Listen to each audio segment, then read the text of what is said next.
Are Thailand's street vendors doomed?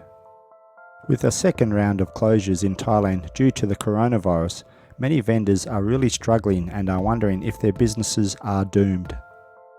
In this video, we discuss the fate and future of Thailand's vendors. If this is your first time on the channel, or you have returned and liked the content, then can I ask you to please like, share and subscribe. It really does help me and the channel grow. Oh yeah, and don't forget to press the bell icon so you never miss out on upcoming videos. And if you are interested in some cool links, then check them out in the links below in the description box. Tourism in Kanchanaburi has gone quiet since provincial authorities suddenly ordered the closure of hotels and resorts to prevent the spread of COVID-19, leaving vendors bemoaning the plunge in their income.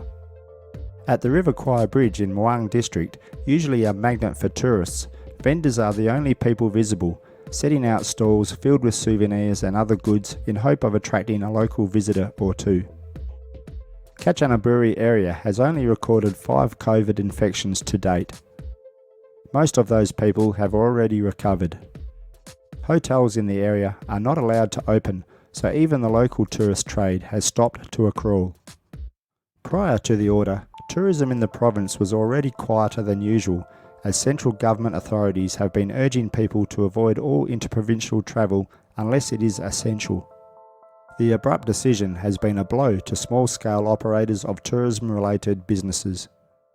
Many are wondering how they can earn enough to feed their families and continue their businesses.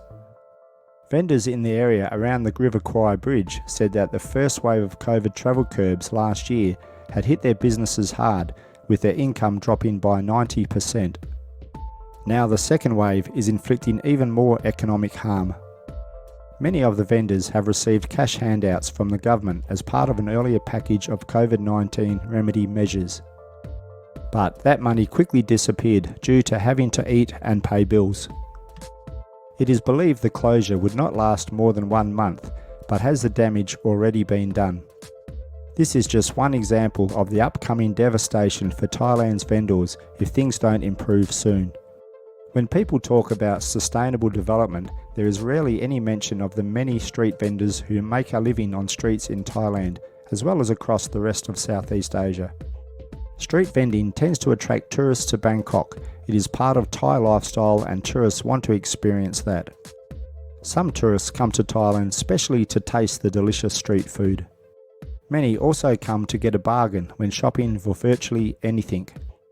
Not only Westerners, but also thousands of Asian travellers are attracted to its street vending culture, creating a carnival-like atmosphere after sunset, with streets lined by the folding tables and chairs of food stalls, virtually closing thoroughfare to traffic. Besides the many neighbourhood hotels and pubs that also set out their own folding tables and chairs on the street, many tent stalls are put up on the pavement selling objects like clothes, shoes, bags and souvenirs, among others.